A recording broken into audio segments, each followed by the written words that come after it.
Dahil holiday ko naman, ay ako muna magluluto ngayon. First time kong magluluto nga pala ng adobo. Kaya dapat masarap ito. Ay, ang manok ko, hindi naman siya nasunog. Maitim lang ang sadya Sadya naman na itim pag piniprito. Kayo naman.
Ay, tinan nga, papakita ko sa inyo. Ay, nabulak-bulak pala.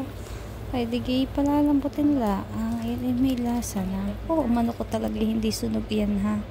Yan ay sadyang maitim. Yan ha, palalambutin na lang natin ang manok. Iintay na natin lumambot.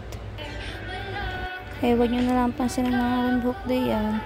Ito nga ako'y kaliligo ko lang yan. Partida, kaliligo ko lang na yan ho. Wala na magagawa sa akin buhok. Sadyang kaya na yan. Yan na. Ating sisilipin ang ating nilutong adobo.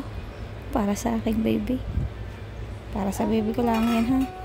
Sige, pagkaganda ng buhok baga ay lagdo na sa manok ang camera. Yan. Diyos ko po.